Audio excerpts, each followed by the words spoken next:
السلام علیکم ورحمۃ اللہ وبرکاتہ. خوش آمدید آپ سبھی کو شفا وائٹس میں. میں ہوں آپ کی ڈاکٹر شفالی ناز. اسلام پاکیزگی کے بارے میں کیا کہتا ہے؟ جو نبی کریم صلی اللہ تعالی وسلم کی حدیث ہے کہ پاکی آدھا ایمان ہے. اس سیریز میں انشاءاللہ ہم اس کے متعلق سمجھیں گے پاکی کے تمام مسئلے مسائل، وضو کے، غسل کے. ویلکم یو ان DDC پاکیزگی. بسم اللہ الرحمن الرحیم. اللہم اجعلنی توابین وجعلنی من المتطہرین. اللہ پسند کرتا ہے توابین یعنی کہ بار بار توبہ کرنے والوں کو، متطہرین یعنی کہ پاک لوگوں کو. اور جیسے کہ نبی کریم صلی اللہ تعالی علیہ وسلم نے ارشاد فرمایا کہ پاکی آدھا ایمان ہے. لہٰذا ہم عورت پر غسل 4 وجہ سے ہوتا ہے. خوب یاد رکھیں کیونکہ ہم ساری عورتیں، اس لیے ہمیں یہ بات یاد رہنا بہت ضروری. پہلا ہے حیض ختم ہونے پر، یعنی کہ جو ہمارے پیریڈز ختم ہو جاتے ہیں، جو ہم جسمانی پاکی طہارت حاصل کرتے ہیں، اس کے بعد ہم سب پہ غسل کرنا فرض ہو جاتا ہے. نفاس ختم ہونے پہ، یعنی جو پریگنینسی ٹائم ہوتا ہے، پریگنینسی کے جو 44 دن ہوتے ہیں، اس کے بعد ہم پہ غسل فرض ہو جاتا ہے. خواب میں منی خارج ہونے پر، یعنی اگر ہمیں خواب دیکھا اور ہم پہ ڈسچارج ہوا تب بھی ہم پہ غسل فرض ہو جاتا ہے. اور مرد و عورت کے ہم مصری یعنی کہ جو انٹرکورس ہوتا ہے اس کے بعد غسل فرض ہو، اس کی نجاست کا حکم کیا ہے سنیے گا. حضرت عائشہ رضی اللہ تعالیٰ عنہ فرماتی ہے مجھ پر اور رسول اللہ صلی اللہ علیہ وسلم پر غسل فرض ہو جاتا تھا. جب ہم آپس میں انٹرکورس کرتے ہیں اس کے بعد غسل فرض ہو جاتا ہے. آپ صلی اللہ علیہ وسلم نے مجھ سے پہلے غسل فرما لیتے تھے، اور اس سے پہلے کہ میں غسل کرتی آپ صلی اللہ علیہ وسلم غسل کے بعد میرے قرب سے گرمی حاصل فرماتے تھے. اور یہاں پہ بہت سے مسئلے مسائل یہ ہوتے ہیں کہ عورت کے قریب نہیں جاتے ہیں، اس کو بہت گندا ناپاک سمجھا جاتا ہے عورت کو. اس کے متعلق ہمارے دین اسلام میں کیا ہے وہ ہم یہاں پہ سمجھیں گے. اس حدیث سے معلوم ہوا کہ جس پر غسل فرض ہوا اس کا جسم اس طرح ناپاک نہیں ہو جاتا کہ اس سے ملنا جلنا، بات کرنا، اس کے پاس بیٹھنا ناجائز ہو. ہاں، اگر اس کے بدن میں ظاہری ناپاکی لگی ہو اور اس ناپاکی سے دور رہنا ہے، ہمیں دوسرے کا ایک حصہ پاک ہو جائے، یعنی کہ جیسے کہ یہاں پہ فرمایا گیا ہے کہ آپ اس انسان کے قریب جا سکتے ہیں، اس سے بات کر سکتے ہیں، بس جس حصے پہ اس کی گندگی لگی جسم کے اسے آپ کو ٹچ نہیں کرنا ہے. باقی ایسا کچھ نہیں ہے کہ اگر کوئی ناپاک انسان ہوتا ہے نا، ہندو وغیرہ میں ہوتا ہے، جب عورت کے یہ والے دن پیریڈس کے ڈیز چل رہے تو اسے بہت ناپاک سمجھا جاتا ہے کہ جاؤ گی نہیں، کہیں بیٹھو گی نہیں، ایک تھالی میں کھاؤ گی نہیں. اس طریقے بہت سے ہوتے ہیں بنا لیے لوگوں نے. پھر غسل فرض ہو جانے کے بعد میاں بیوی میں اگر کوئی شخص پہلے غسل کر لے اور دوسرے نے ابھی غسل نہیں کیا ہو تو آپس میں مل کر لیٹنے میں کوئی حرج نہیں ہے. دوسرا شخص بعد میں غسل کر سکتا ہے. اگر کسی پر غسل فرض ہو تو اس کا کھانا پینا اور سونا جائز ہے، البتہ بے حد ضروری یہ ہے کہ وضو کر کے اس کے بعد کھانا پینا کھائے. یعنی جیسے کہ ابھی ہم نے بتایا 4 وجہ سے عورت کے اوپر غسل فرض ہوتا ہے. پہلا کون سا تھا؟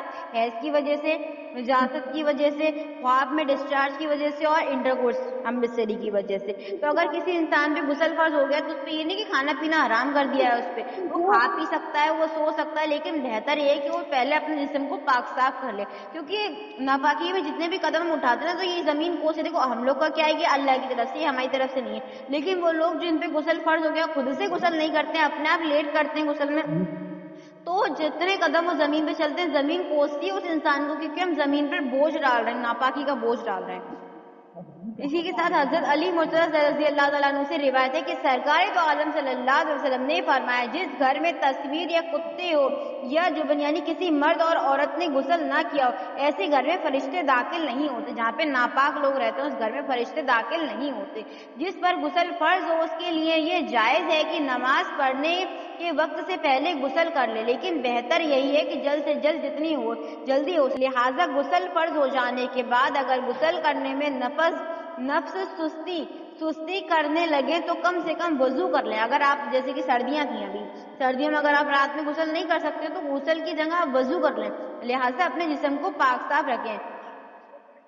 اور ایک حدیث سمجھیں گے اسی کے ساتھ میں. ام المومنین حضرت ام سلمہ رضی اللہ تعالیٰ عنہ فرماتی میں نے عرض کیا یا رسول اللہ صلی اللہ تعالیٰ علیہ وسلم، میں ایک ایسی عورت ہوں جو اپنے سر کی میڑیاں، تو یعنی ہم چوٹی باندھتے ہیں نا، میڑیاں کس کر باندھتی ہوں، تو کیا جب شوہر بیوی کے میل ملاپ کی وجہ سے مجھ پر غسل فرض ہو جائے تو اس غسل کے لیے سر کی میڑیاں کھول دیا کروں؟ اس کے جواب میں سرکار تو عالم صلی اللہ علیہ وسلم نے فرمایا بال کھولنا ضروری نہیں، بالوں کی جڑوں میں پانی کا پہنچنا ضروری ہے.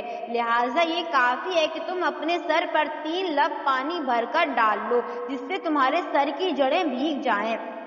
لہٰذا جب غسل فرض ہو جائے تو جسم پر جو ظاہری ناپاکی یعنی خون وغیرہ جو ڈسچارج وغیرہ لگا ہو تو اسے دھو لینا اور پورے جسم پر پانی بہا لینے سے غسل فرض ادا ہو جاتے ہیں۔ غسل فرض کی ادائیگی کے لیے پورے بدن پر ہر جگہ صرف ایک بار پانی بہانا فرض ہے اور 3 بار پانی بہانا سنت ہے۔ جیسے اگر کبھی پانی کی تنگی تو آپ ایک بار پانی بہا لیں اپنے جسم پہ تو بھی آپ کا غسل ہو جائے گا، لیکن سنت میں یہ آتا ہے کہ آپ 3 دفعہ اپنے جسم پہ پانی بہائیں، اگر کوئی حصہ رہ گیا تو وہ اس کی وجہ سے بھیگ جائے گا۔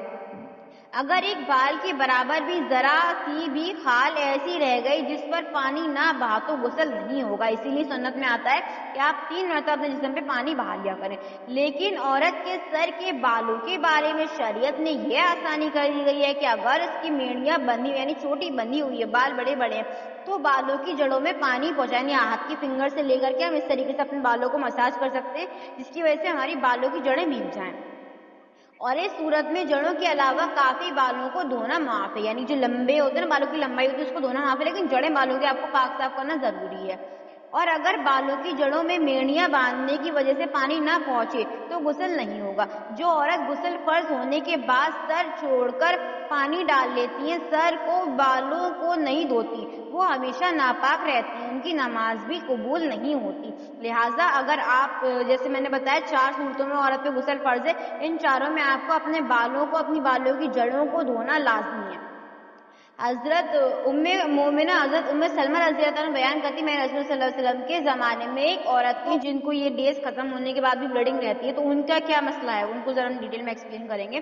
تو ایک عورت میں نے ایسی دیکھی ان کے زمانے میں جس کو خون آتا ہی رہتا تھا، بند ہوتا ہی نہ تھا، اور عورت کے لیے سلمہ رضی اللہ تعالیٰ عنہ نے حضرت نبی کریم صلی اللہ تعالیٰ علیہ وسلم سے پوچھا کہ یہ عورت اس حال میں ہے کیا نماز بالکل ہی چھوڑ دے؟